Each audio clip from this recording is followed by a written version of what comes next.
Straight ahead on 12 News, another grocery store shakeup. Find out what's happening to this Plymouth Rainbow store. Then a state capitol debate that pits builders against firefighters. Is it right to put that mandate on homeowners? It should be their choice.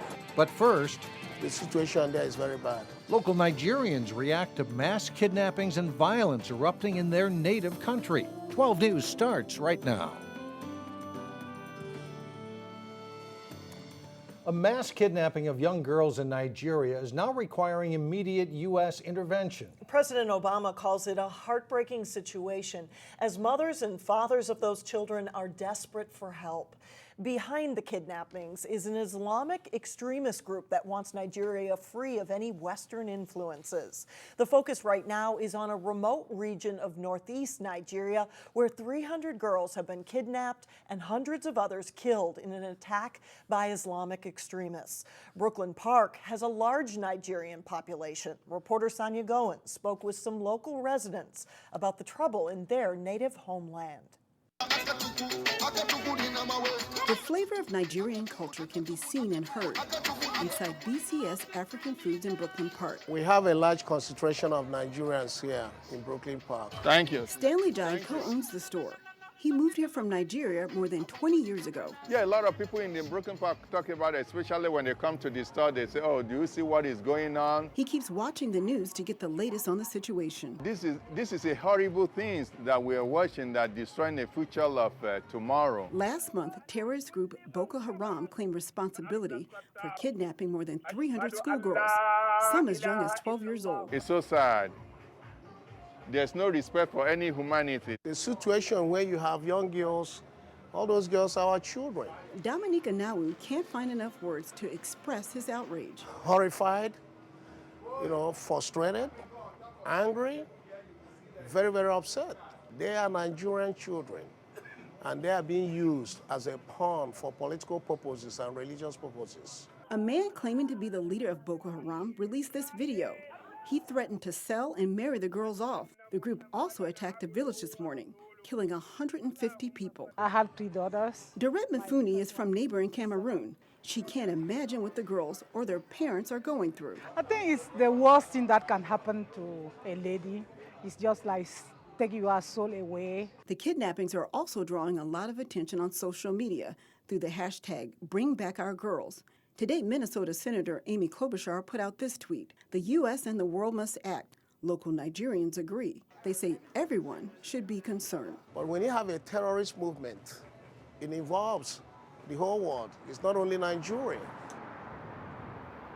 Now, a group called Minnesota Institute for Nigerian Development plans to hold an assembly to draw attention to the kidnapped girls. Meanwhile, Mike and Alex, the Nigerian government is taking the United States up on its offer to help find the missing girls.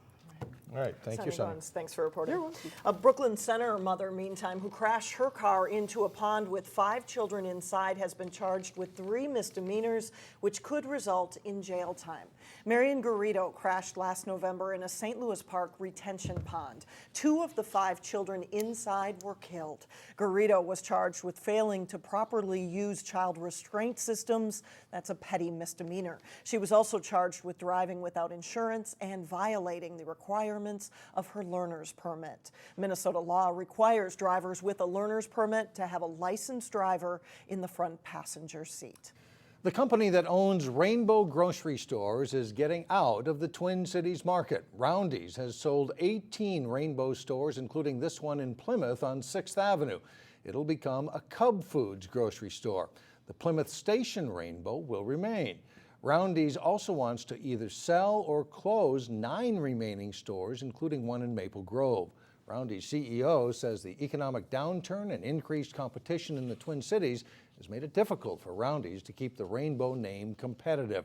Roundy's has been slowly closing stores in the area recently. You may remember one that closed in Brooklyn Park, another in Plymouth, and last year they closed a store in Robbinsdale. The Minnesota House could vote Friday on a medical marijuana bill. The House version is different than the one the Minnesota Senate passed Tuesday. The Senate version would allow medical marijuana in pill, oil, or vapor form. The House bill is far more restrictive. Brooklyn Center DFL Senator Chris Eaton was one of the 18 no votes in the Senate. Eaton, whose daughter died of a drug overdose, is concerned that legalizing medical marijuana could lead to legalizing marijuana for recreational purposes. It is a matter of safety versus money that has members of the Builders Association of Minnesota butting heads with local firefighters. At issue is whether to require new homes larger than 4,500 square feet to be equipped with fire sprinklers. The firefighters packed the Capitol today to show their support for the idea. Delane Cleveland has more from both sides. A large contingent of firefighters from across the metro descended upon the Capitol Wednesday morning in support of sprinklers. Anything that's going to improve safety for our residents, safety for our firefighters, for our community, we're always going to support that. Plymouth Deputy Fire Chief Kip Springer was one of the many firefighters on hand. They work. There's no question that they work. As it stands, home builders aren't required to equip new homes with fire sprinklers. A proposed law would keep it that way. The fight is here today in Minnesota, and we hope to win that fight. However, members of the Builders Association of Minnesota also want to win that fight. They say that many of the innovations they put into new homes make sprinklers unnecessary. Since interconnected smoke detectors have been installed in homes, we've had 0 fire deaths and 0 firefighter fatalities. Firefighters argue that while smoke alarms work well, they're not reliable in all cases. Too many times, young children, older people, people who are mobility impaired, know that there's a fire because the alarms are sounding, but they still can't get out because their egress route is blocked or they're impaired. Then the other issue is money. Equipping a 4,500 square foot home with sprinklers would cost about $9,000. Is it right to put that mandate on homeowners? It should be their choice. However, firefighters say you can't put a price on safety. There are costs, there's no doubt about it. There are costs to this, but what's the cost in human tragedy? And we have to face that. At the Capitol, Delane Cleveland, 12 News. This month, a Senate committee included language in its bonding bill that would ban sprinklers from being required in new homes. Lawmakers say this issue could be part of the final negotiations to close the legislative session. Today was a day for giving at the Brooklyn Park Salvation Army as more than 400 families in need received free food. Volunteers gave out food boxes to pre-registered residents in the area. The boxes contained cereal, rice, Snickers bars, hygiene items, and even books. This was all part of a national nonprofit's hunger campaign. For some, the donations came just at the right time. The need is important here in this area, and we wanted to be able to reach Brooklyn Park in a different way. So we thought this would be a great thing, and the Salvation Army partnered with Americans Feeding Americans to do this today. One reason why Brooklyn Park was chosen is because the Salvation Army does not have regular food distribution in the city. Coming up, taking your vacation on the road in an RV. We'll show you one road trip idea you may not have heard about before. Then later in sports, Hopkins swings for an upset against Wayzata in a good boys tennis matchup. But first, humidity levels climb with a chance for severe weather Thursday. Forbes magazine says due to a better financial outlook, more people will be traveling this year. And as many as 47% of Americans will be driving to get to their vacation destination. And 12 News reporter Shannon Slatton has a few ideas you may not have thought about in today's Money Savers. This is the time of year to start planning those summer road trips. If you are planning on getting out on the road, we have a few tips to make it lighter on your pocketbook. It's a vacation where your hotel and wheels come with you. RV sales this spring are strong, but if you want to test one out, there's a cheap way to do it. I'm always all about getting a deal. Carrie Hasha of PocketYourDollars.com found out about RV relocation online. RV rental companies will buy 400-500 new RVs this time of the year and need them relocated to their offices, some here within the United States, some across Canada. With RV relocation, you pick up the RV and commit to driving it and dropping it off in another location. Sometimes, as in Carrie's case, some of the fuel expenses are covered. You are responsible for the cost of getting yourself back home.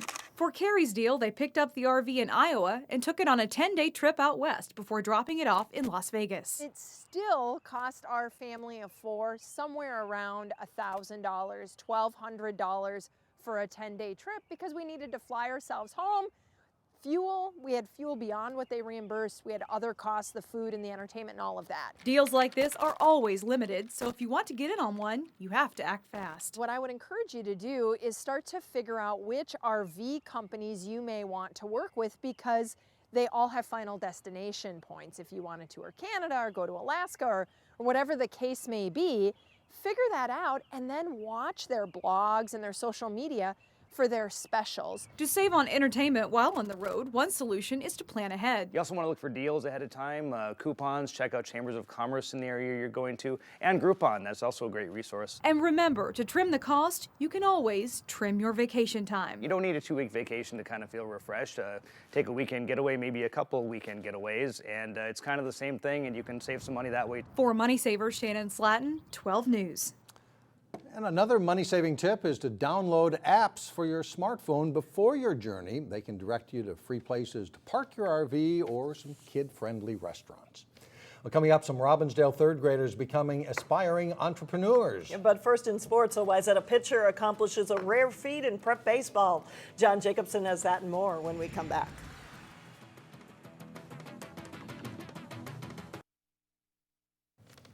It's hard to be perfect, but for most of the game, this was pretty close, right? One guy had a really nice game pitching on Tuesday. Great effort for Wayzata.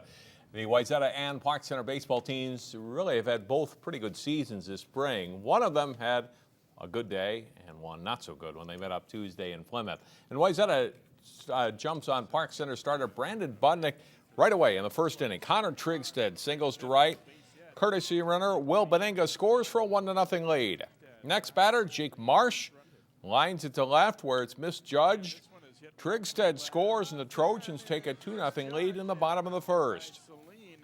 Meanwhile, Wayzata lefty Jack Sorensen mows down the Pirates, one of his 10 strikeouts here against Austin Ledeen. Wayzata keeps on swinging. Mickey Leas drills a hit to right center in the third inning. Trigstead scores and Leas hustles for a double. It's 4-0 Trojans. They had one more in the inning to lead 5-0. And they really break it open in the fifth. Sorensen comes through with a bat, drilling a single to center to score 2 runs. It's just not a good day for Park Center. They trail this one 9-0. And Sorensen completes the job. Park Center gets a run in the 7th on a wild pitch after 2 walks, but Sorensen throws a no-hitter. And Wayzata rolls to a 9-1 win. It was kind of disappointing to give up that run at the end of the game, but it's my first no-hitter, and I pitched well, threw all good pitches, and just happened to be a no-hitter. I never really thought it was going to happen, but it worked out. Great day for him. Cooper and Totino-Grace met in a wild softball game Tuesday that featured plenty of runs. The Hawks at home for this one. They scored 2 runs in the first inning and add to their lead in the third. Jessica Burns slices one down the line and right. Leah Donahoe slides in under the tag here. And that run makes it 4-1 Hawks. A couple of batters later, Judy Bruner at the plate, and she'll find the gap in right center field. Michelle Hansen scores, and it's 5-1 Cooper. But the Eagles come right back in the top of the next inning, scoring 5 times. Alex Reek driving one deep to right over the outfielder's head. Lexi Betterman scores, and Totino leads 6-5. 2 innings later, it's Reek at the plate again, and she'll take one even deeper. This one sails over the fence in center for a solo home run. Grace is up 8-5. This is a back-and-forth game, though. Cooper's Yvette Williams-Usher sends one deep and over the left fielder's head. Burns scores, and Cooper leads 9-8. Grace tied it in the 7th, then they won it in the 8th, scoring 4 runs. The Hawks' 2 runs in the bottom of the 8th left them 2 runs short. 13-11, the final. Wayzata's boys tennis team seemed to be on the verge of winning the Lake Conference title. The Trojans facing Hopkins at number 3 doubles. Billy Yancey and Andrew Swisher for Wayzata. They get the point here and win a close 3-set match. That's kind of the theme for this one. At number 3 singles, Chase Johnson serving for the Royals. They get the forehand winner and go on to win in 3 sets. Two singles is also a battle. Hank Lee, good serve for Wayzata, and he runs around the forehand and rips the winner down the line. But Andrew Rust wins the match in 3 for the Royals. Watch the great touch here on the backhand lob for a point. One singles play. Manny Barrios for Hopkins, Nick Beatty for Wayzata. Beatty with the forehand winner. He's in control early in this one. But Barrios finds his game, cracking an ace serve here. And then later, a really good serve by Beatty, but Barrios gets it back and then crushes the cross-court winner. Barrios wins the match in 3 sets. 4 of the 7 matches go the distance. Hopkins wins 4-3, the first conference loss of the season for Wayzata. With more mild and dry weather, high school golfers are finally getting some play in. A couple of multi-team boys tournaments took place in the Metro on Tuesday. Spring Lake Park won the Bunker Hills Invitational by a shot over Blaine and 2 over Eastview. Osseo had the best finish among the local teams, placing 7th. Maple Grove was 11th, Totino-Grace 12th, Park Center 20th, and Champlin Park 22nd. And at the Nelson Invitational in Jordan, Lakeville North took first. The Panthers finished 10 shots ahead of Wayzata. Edina was 3rd. Among the other local schools, Benilde St. Margaret's placed 6th, Hopkins 8th, and Armstrong 13th. Freddie Thomas of Lakeville North won medalist honors, shooting a round of 71. And that's a look at sports. All right, thanks, John. Still ahead, a valuable business lesson combined with the lesson in helping others. How some Robbinsdale 3rd graders mix the two together when we come back.